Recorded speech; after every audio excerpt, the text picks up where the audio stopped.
Good evening, all of you. We have today with us Dr. Amit George to speak on the topic that aspects to be kept in mind while drafting an effective arbitration clause. Dr. Amit George has obtained his BA LLB honors degree from the National Academy of Legal Studies and Research, Nalsar, Hyderabad in the year 2009 and went on to secure LLM degree from the University of London international programs with a specialization in international dispute resolution. He was awarded with the degree of PhD in law by the National Law University Delhi in the year 2015. Dr. George practices before the Honorable High Court of Delhi and has a commercial law center practice. Dr. George, we welcome you here on the board, and from here onwards, over to you. Thank you. Right. Thank you so much, Nitesh, for having me over. So the topic which, of course, you suggested and we have chosen today is the aspects to be kept in mind while drafting an effective arbitration clause. So as to ensure brevity, I'm going to be keeping this very short and almost in a capsule form, so that the essential basics which are actually to be kept in mind while one drafts an arbitration clause are quickly communicated and articulated in this particular talk. Now, before we start on to the specifics of why we essentially need to keep certain parameters in mind while drafting an arbitration clause, it needs no gainsaying that in order to have an effective arbitration clause, one also has to bear in mind at the very outset as to what are the identity of the parties. Because the subject matter of the contract, the commercial capacity of the parties, etc., will of course play a role in determining what kind of an arbitration clause is ideal depending on the situation. Now, with this in mind, we also have to obviously always understand that an arbitration clause is something which not only binds you to arbitration, but it also, on the other hand, is something which completely obliterates your right to actually approach a civil court for a remedy.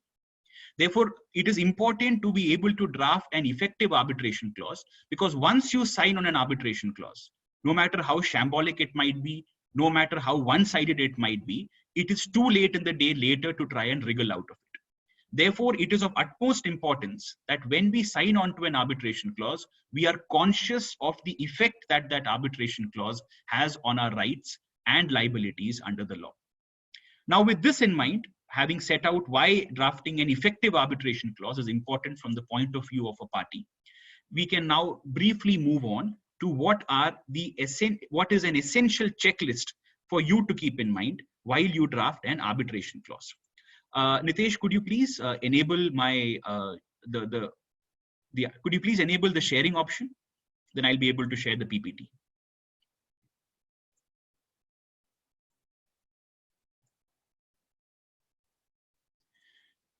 Yeah, thank you. So when we come to the essentials or the checklist for drafting an effective arbitration clause, one has to keep in mind at the outset the fact that an arbitration clause under the arbitration agreement can be put in place in three specific ways. One is for the parties to agree on an arbitration clause in their agreement itself, specifically in writing. This is the most preferred option and should inevitably be chosen by you given an option.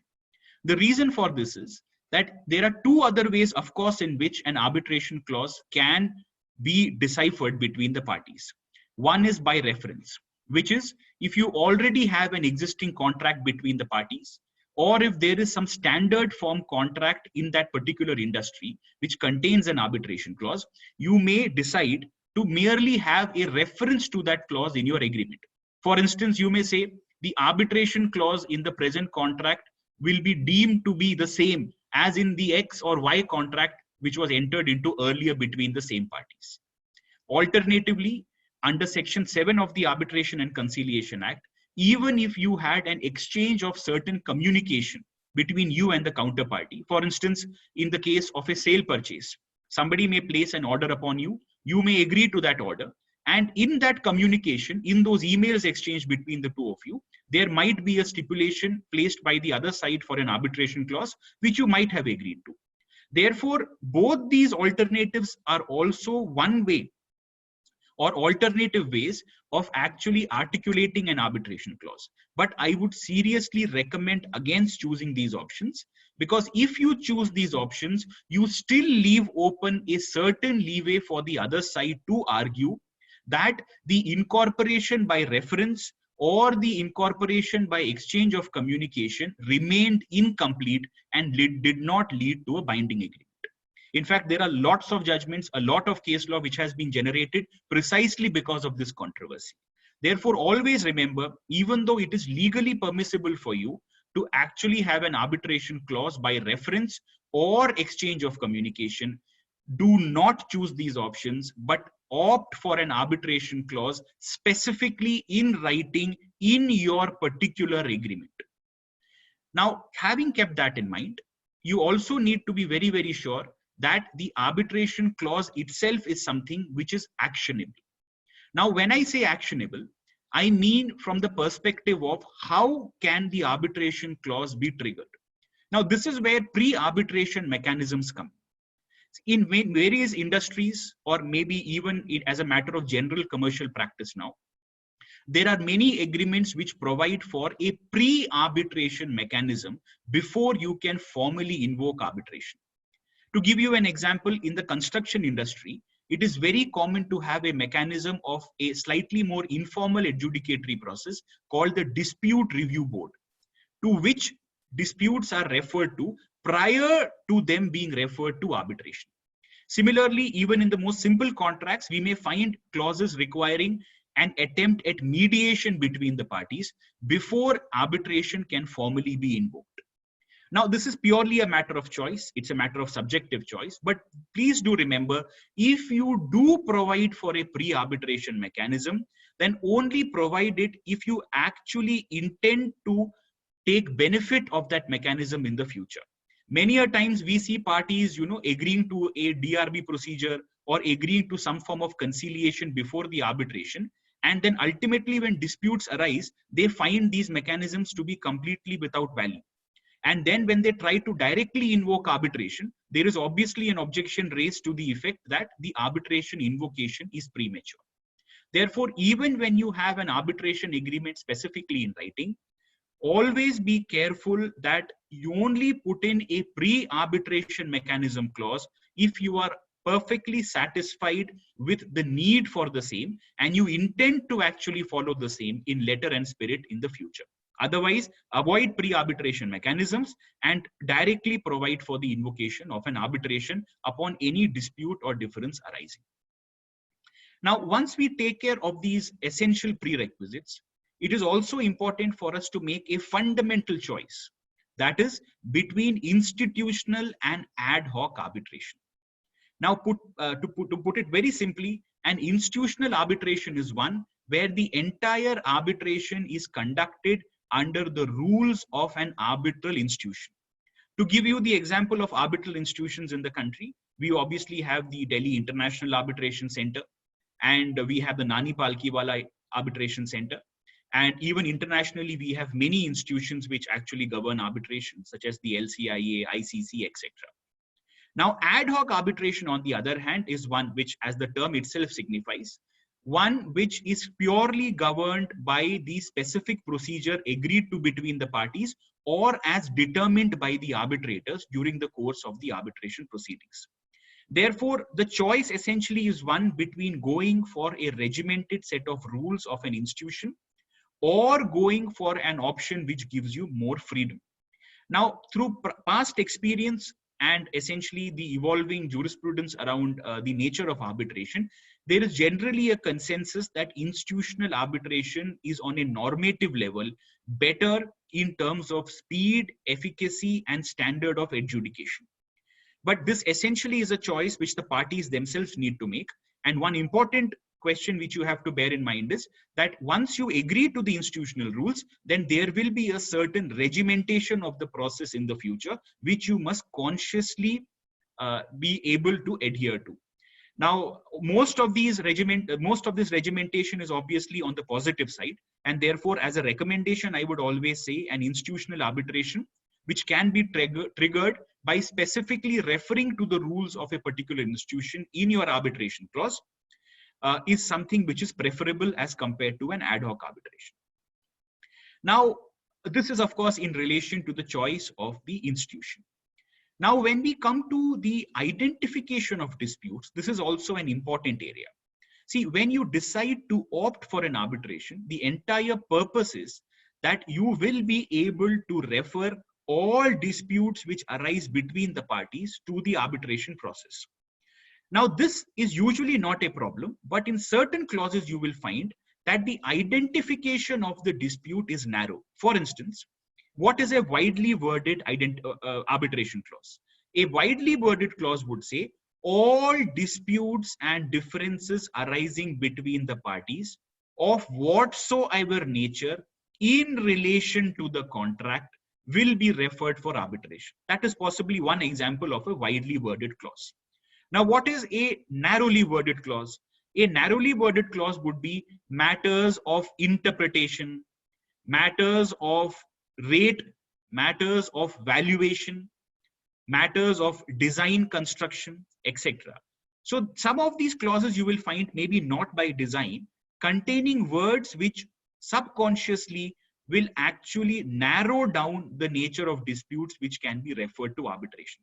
This can create a problem because in future, when you want a reference to arbitration, the other side may well contend that because of the narrow nature of the identification of the disputes, the certain genre or certain category of disputes cannot in fact be referred for arbitration. So this is something which can lead to serious problems in the future, and therefore always adopt a widely worded identification of disputes. Now, in certain cases, you may consciously want to keep certain matters out of the purview of arbitration. Now, this is something which you can achieve once you add a category called accepted matters in the arbitration clause. Now, while you have a widely worded identification of disputes, if you want to keep out any specific matter, for instance, in certain cases, there are parties which say that all elements will go to the arbitrator, but the correctness of the validity of termination or forfeiture of the agreement itself will not go for arbitration. So an accepted matter is nothing but a enumeration of certain disputes which cannot be referred through the arbitration process, but must be taken through the normal process of a civil court. Now, therefore, instead of using a narrow identification of disputes, if you actually want to keep certain elements out of the ambit of arbitration, it is better to actually refer to these specific areas very, very categorically as accepted matters, so that you are able to be very, very clear, specific, and to the point about issues which you don't want referred to arbitration. So therefore, once again, you are able to achieve clarity. And in the future, no party can try and argue against the intention that these matters were never supposed to go to arbitration at all. Moving on, number of arbitrators. Now, this is important because as is usually the practical course of events, having a 3-member arbitral tribunal as compared to a 1-member or a sole arbitrator is inevitably more expensive. Now, do bear in mind, there are pros and cons of both approaches. With a sole arbitrator, you are able to ensure that your costs are limited. But with a 3-member arbitral tribunal, you get the added flexibility because in most of these clauses, you are then able to nominate your own nominee arbitrator. And the other side is then able to appoint its nominee arbitrator. And then, of course, the presiding arbitrator is selected by the 2 nominee arbitrators, or in the case of an institutional arbitration, through the rules of the particular institution. And if none of these work out, then obviously you have the remedy of going to court under Section 11 and asking for an appointment. Now, do bear in mind that under the Arbitration Act, normatively, there is a call for an odd number of arbitrators, which is obviously very clear why that is so, because so as to avoid any split decisions and always being able to have a casting vote. Not a casting vote in that sense, but being able to have a clear majority. Now, of course, having an odd number of arbitrators would mean that technically there is no real limit in that sense. You may have 5 arbitrators, 7 arbitrators, 9 arbitrators, but for all practical purposes, the standard norm is either a sole arbitrator or a 3-member arbitral tribunal. Now, also when we come to the manner of appointment, this is important. See, earlier there used to be a lot of controversy because you had sole arbitrators who were supposed to be appointed by one of the parties, and this was provided for specifically in the agreements. But after the 2015 amendment to the Arbitration Act and a recent judgment of the Supreme Court in Perkins, now it is no longer permissible for a party, even if the clause so permits, to appoint a sole arbitrator unilaterally. Therefore, now the efficacy of a clause which provides for the appointment of a sole arbitrator by one of the parties is seriously in doubt.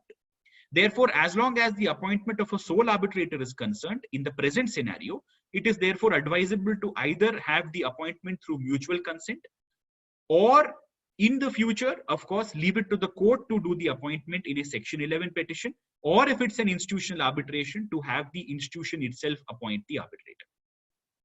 In a case of a 3-member tribunal, of course, you still have the flexibility to appoint a nominee arbitrator, for the other party to appoint its nominee arbitrator, and for the presiding arbitrator to then be selected by the two so appointed arbitrators, or as I already mentioned, by the arbitral institution or by the court in exercise of jurisdiction under Section 11. Now, this is essentially, the dynamics as exists today in terms of the manner of appointment of the arbitrators. Now, when it comes to the other element, which is essentially rules of procedure. Now, see, under the Arbitration Act, the parties are free to agree on a procedure to be followed by the arbitral tribunal, failing which the arbitral tribunal will take its own procedure, will put in place its own procedure. Now, this is where things become very easy if you agree to an institutional arbitration, because elements such as matters of procedure, rules, fees, etc. will all be governed by the rules of that institution. However, in case you do opt for an ad hoc arbitration, you may decide to keep some elements of procedure already agreed to between the parties. For instance, you may agree to a certain manner of completion of pleadings. You may agree to a documents only arbitration. You may try and, for instance, restrict oral evidence. These are all matters of procedure which parties can agree to between themselves. Now, in addition to this, we also have the issue of language. Now, in the usual course, in the case of commercial disputes, especially in the country, the usual language of arbitration proceedings is English. But parties can obviously opt for a different language if they so fit, if they so deem fit. This is an issue which does not arise so often in domestic arbitrations, but in international commercial arbitrations, obviously, the choice of language might be important, especially when you may have members on the tribunal, when you may have lawyers, and of course, the parties who emanate from different countries and different cultures. Now, tied in with this is, of course, the fee of the arbitral tribunal. Now, when it comes to aspects of fee also, naturally, it is something of consequence and something of significance for the parties. Therefore, in your arbitration clause, it is advisable to, in outset, determine the fee of the arbitral tribunal. Now, if it's an institutional arbitration, there will not be any hassles, obviously. But if it is not, then it would probably be advisable to fix the fee on the benchmark of what is already available widely. For instance, you may utilize the 4th schedule of the Arbitration Act, which already contains a model fee, or you may choose to actually fix the fee. For instance, you may decide that for the entire arbitration as a lump sum, the arbitrator will be paid, let's say, an amount of 15 lakhs or 20 lakhs. This is perfectly open to the parties to do. Therefore, it is better to have some sort of a consensus in the clause itself as to the fee to be paid to an arbitral tribunal, so that in future disputes are avoided and costs will not spiral out of contemplation or what the parties actually had intended when they entered into the arbitration clause. Now, another aspect which is of significant importance and which has emerged in the past few years is determining the seat and venue of arbitration. See, seat and venue of arbitration is traditionally a concept which arose more in the case of an international commercial arbitration. But now, in the last few years, subsequent to the judgment, the Constitution Bench judgment of the Supreme Court in Balco International, and of course then followed by various judgments of the Supreme Court which took strength from the same, we now have a situation where there is an explicit recognition of seat and venue of arbitration in the domestic context also. Now, why is seat venue important? See, the dichotomy, or let's say the difference between seat and venue is of course a different area of controversy. But for the purpose of the present talk, let's consider these to be interchangeable. Normatively speaking, there is controversy on this. They are not strictly interchangeable, because a venue may simply refer to the actual place where the arbitration is held in let's say in a matter of administrative convenience, whereas a seat has more of a legal significance in the sense of where the arbitration is grounded. So therefore, but in an arbitration clause, it is better to have both the seat and venue as same, so that tomorrow there is no controversy as to, you know, what is really the seat vis-a-vis the venue. Now, why is seat venue important? Seat venue are important because as per the latest interpretation by the Supreme Court, and of course followed by almost all of the high courts in terms of judicial determination, the seat or venue of arbitration has now been construed to mean almost an exclusive jurisdiction clause. Now, please consider two scenarios. Usually we see in most of the contracts, we will have a provision saying the courts at so-and-so place will have exclusive jurisdiction. Now, let me take two instances. There is one contract which does not have any such jurisdiction clause. But somewhere in that clause, you mention a seat of arbitration as, let's say, being Pondicherry. Now, both parties may be in Delhi. Work under the contract may have to be done in Gurgaon. Contract may have been signed in Noida.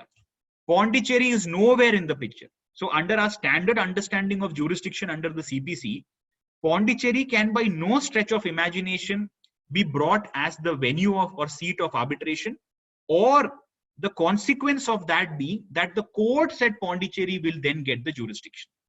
But please bear in mind, if you opt for Pondicherry as seat venue of arbitration, then despite Pondicherry having no nexus with the transaction or the arbitration, not only would the arbitration be seated in Pondicherry, the legal consequence of this would be that all challenges or petitions arising out of the arbitration, for instance, if you want to challenge an award, the ultimate award which is made, because of the seat provision in your contract saying Pondicherry, you will only be able to challenge the award in Pondicherry. Now, this seems a little incredulous, but this is exactly how the law in terms of arbitration in the domestic context has now evolved. Therefore, please understand, usually people construe seat or venue as more of an aspect of administrative convenience. For instance, somebody may think, all right, you know, let's have an arbitration in Bombay. Let's have an arbitration in Chennai. Let's have an arbitration in Delhi, because these are commercial centers. But we don't really intend to do the rest of the proceedings there. We would still want the court, say, at Delhi, or let's say this contract is entered into, say, in Cochin, the courts at Cochin to have jurisdiction. But once you determine seat or venue, that discretion completely goes out of your hand. Now, let's take a more extreme example. Let's take a case where your contract actually has an exclusive jurisdiction clause, saying that the courts at Delhi will have jurisdiction. But in your arbitration clause, again, you write the seat of arbitration will be Pondicherry. Now there are judgments which go to the extent of saying the jurisdiction as mentioned in the seat in your arbitration clause will actually override the exclusive jurisdiction clause as far as arbitration is concerned. So therefore, now this is very, very important, therefore, to bear in mind. Seat venue will effectively bind your hands as far as the arbitration or the surrounding proceedings around the arbitration are concerned. Now, please consider one aspect of the matter. Let's say that you have a arbitration which is actually seated in Pondicherry. Therefore, you will have all these disadvantages. Now, one way, if you want, though I would say avoid that controversy, the arbitration to be conducted in a particular place. Let's say you really like Pondicherry, or let's say you like Goa a lot. You want to do the arbitration in Goa. So it's open for you to say that I will keep the venue as Goa, but the seat of arbitration will still remain Delhi or Noida or Gurgaon. Because there are judgments which have drawn a distinction between both of these and have said that seat is what will prevail, not venue, though there are certain judgments which have also taken seat and venue to be interchangeable when they have not been separately defined. So to avoid this controversy, if you must, then define them separately, and specify where the seat will be for the purpose of the future court proceedings. Now, when we come to the final aspect, there is also a possibility for you in your arbitration clause to provide for a multi-layered arbitration. For instance, you may have a first arbitral tribunal, the award of which might be subjected to an appeal to another appellate arbitral tribunal. Theoretically, this is a possibility. There are certain judgments, even under Indian law, where there has been some sort of an imprimatur which has been given to this system. But this entirely depends on, again, like I said, the capacity of the parties, the kind of dispute involved, etc., etc. In most cases, in India at least, multi-layered arbitration clauses are not common at all. They are extremely uncommon and rare. But again, like I said, it is ultimately a matter of discretion for the parties to adopt. Now, this is all when it comes to a broad overview of what the arbitration clause essentially in the domestic context should take care of. But when we come to an international commercial arbitration, there is one more element, which is again tied into the seat venue dichotomy. See, in an international commercial arbitration, you also have to make a choice of the applicable law.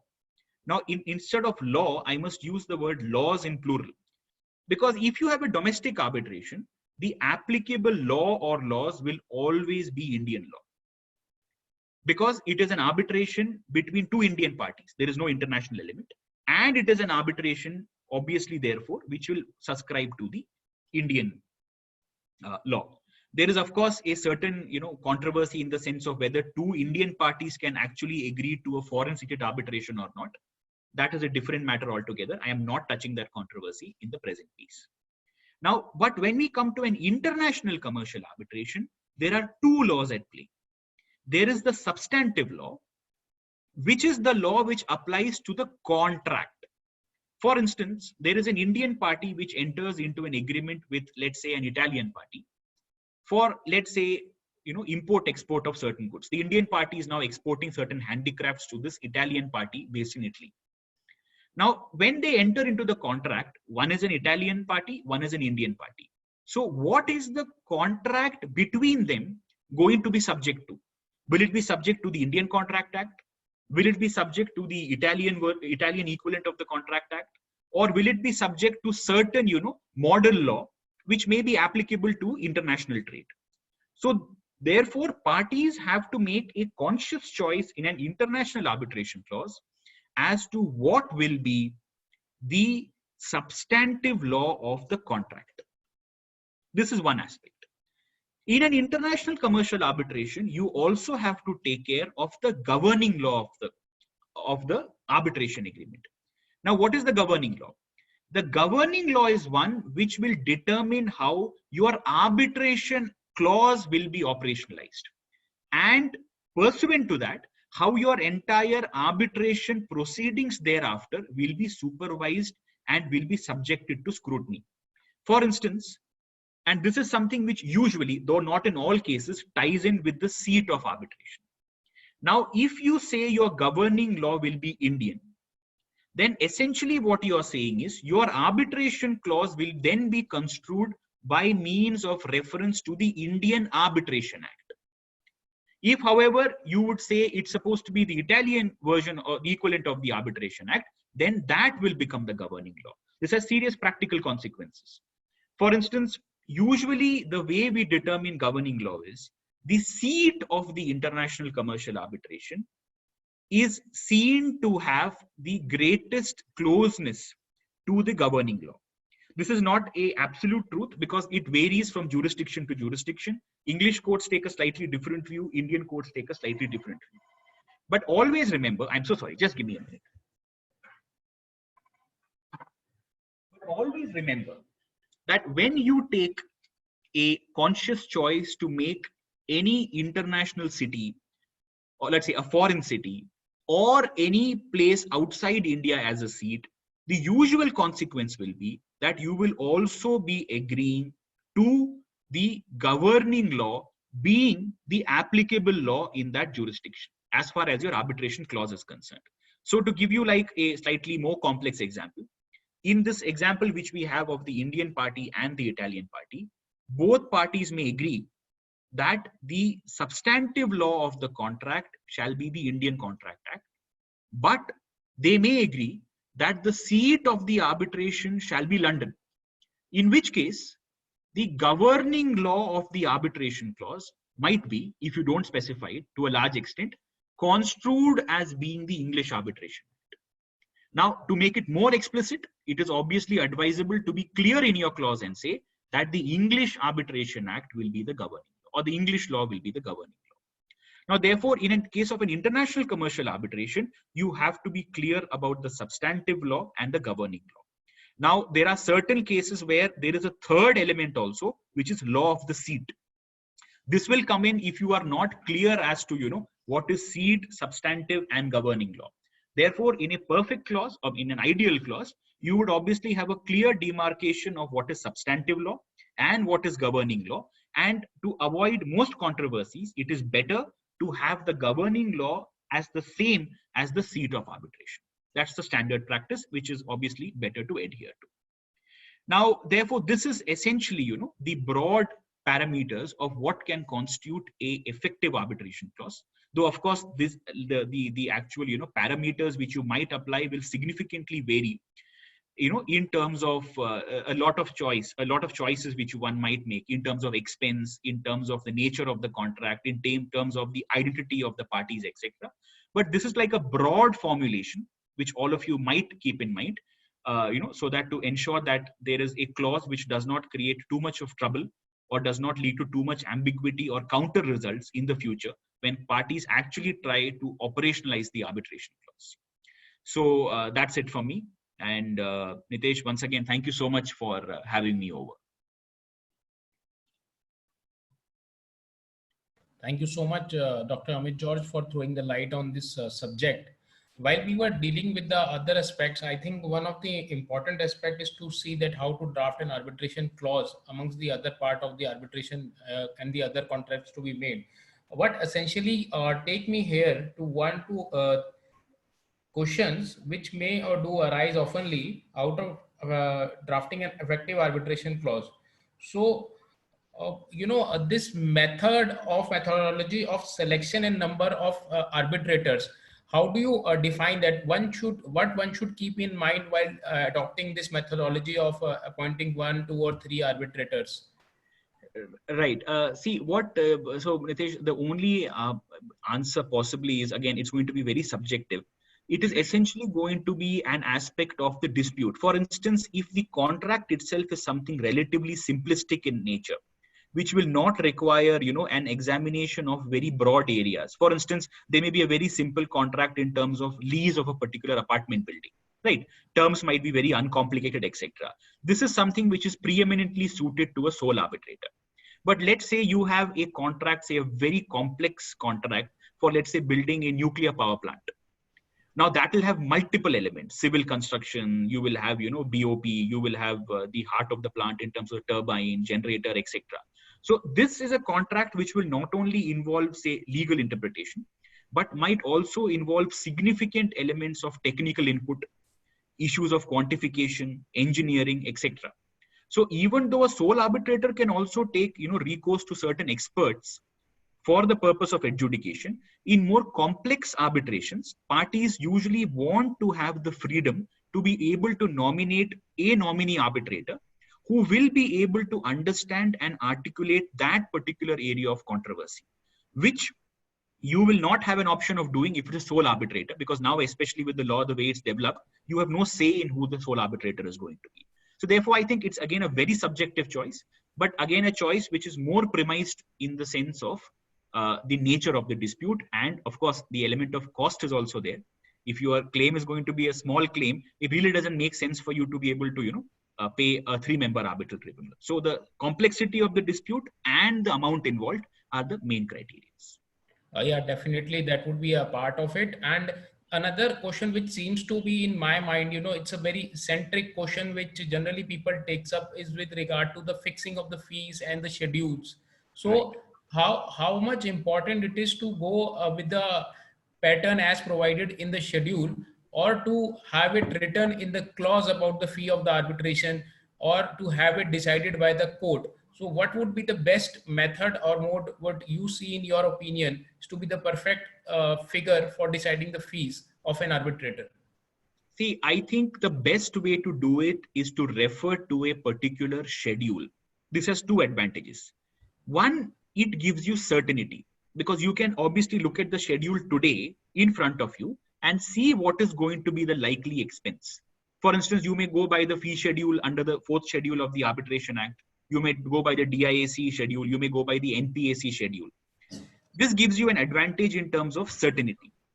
Number two, more importantly, it also gives that requisite flexibility in terms of the amount in dispute. Because most of these clauses determine the fee on the basis of the amount in dispute. Now, let's say both of you agree to a fee of say 2 lakhs, but eventually your dispute is huge and massive, like crores and crores are involved. So no arbitrator might be willing to do this at 2 lakhs. And then if both of you are unable to agree to a higher fee, the arbitration itself might be in jeopardy. But that schedule will give that flexibility. Because if it's a huge dispute, then any person who's being approached to be an arbitrator will know that he or she will be remunerated accordingly, and therefore they will be happy. So that is possibly, what I would suggest would be the best way of doing it. So in your opinion, that it is not important to write it in the arbitration clause while drafting it, that the fees would be according to the schedule of the arbitration, or we should write it? So definitely, in my opinion, one should specify it so that, it is cast in stone and then in future, there is no controversy or ambiguity about it.